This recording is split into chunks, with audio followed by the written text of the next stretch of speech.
Don't you love starting a new project when everything's still fresh and new and you haven't screwed anything up yet? Finishing a project is a little bit, well, you know, but starting a new project, oh, that's a good feeling, isn't it? So here we have new project. This is going to be an electric bike. I've always been a little bit interested in electric vehicles even before I started doing all this radio control model stuff.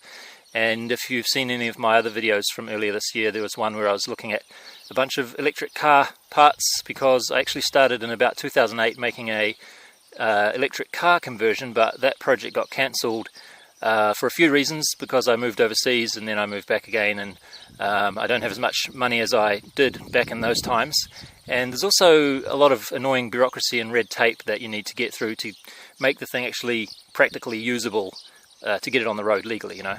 And another issue with where I'm living now is that the closest shops are about 30 kilometers drive away, so that's a 60 kilometer round trip.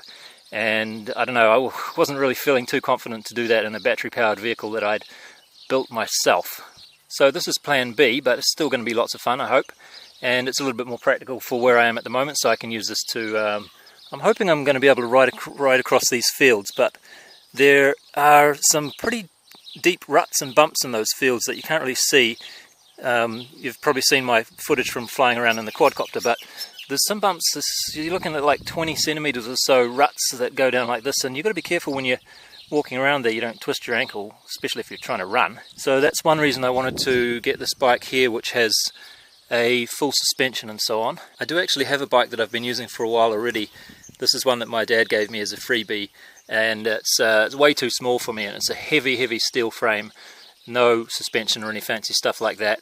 And as you can see, the handlebars just broke. I actually just sort of knocked it over, and it broke like that just from falling over, so it's a good thing I didn't do that while I was riding. But it's way too small for me anyway, and my knees are hitting my wrists while I'm riding it, so this was not going to be a candidate for an electric bike really.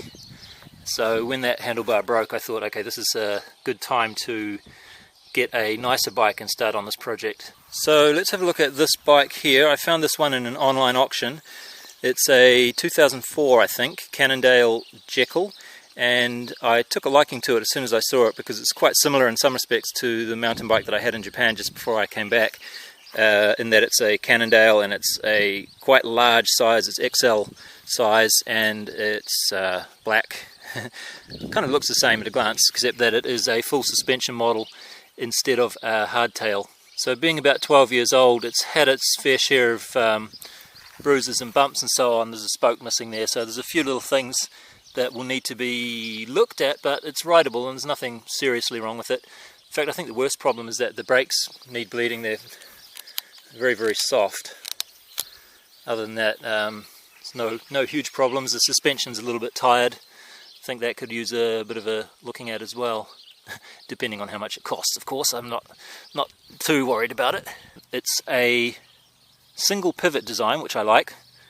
I see a lot of these mountain bike designs that they've got all these complicated sort of bits that pivot around here, and then you've got another pivoting joint there, and then it goes up here and you've got the suspension. There's all kinds of crazy designs, but I like this design, which follows along a little bit more like a dirt bike. They just have a single swing arm at the back like this, and it goes into a shock that's like basically right there. And I like that design because it's nice and simple. I also like it in this case because they've made it quite nice and compact, which leaves a lot of space up here free to put your batteries, and I don't know, there's quite a bit of space here. I might even be able to fit my speed controller in that triangle there as well. We'll see. As for the brakes, I also was quite keen to get disc brakes because, especially in winter when you're driving along this road there's a lot of mud. Well, it's not just mud, it's mud and cow shit and everything as well. And you're looking at about 20 centimeters or more even of mud to go through.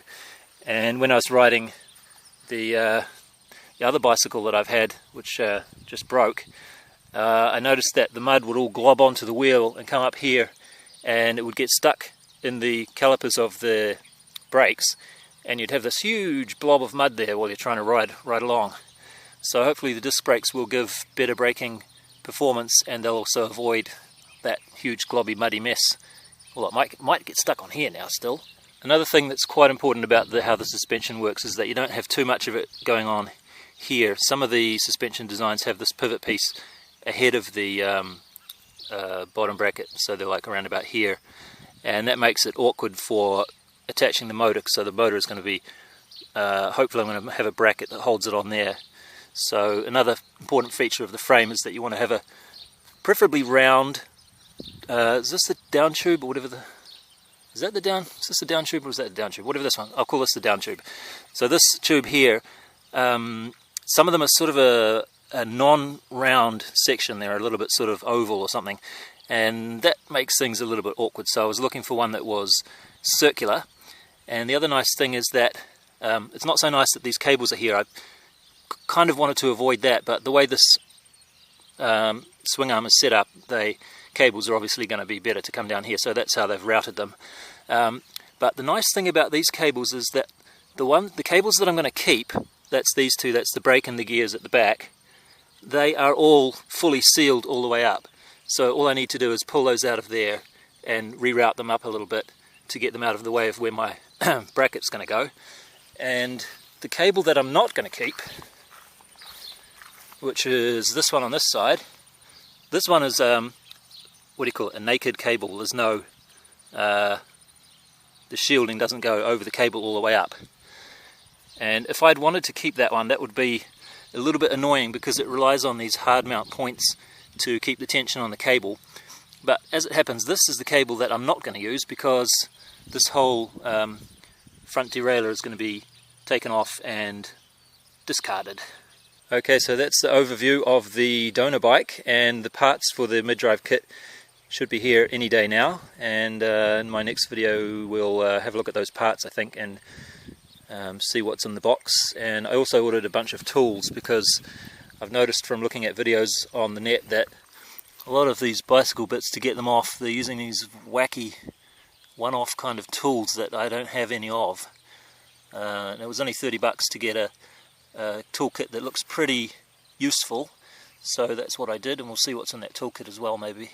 Anyway, that's all I have for this episode. Thanks for watching, and I'll see you next time.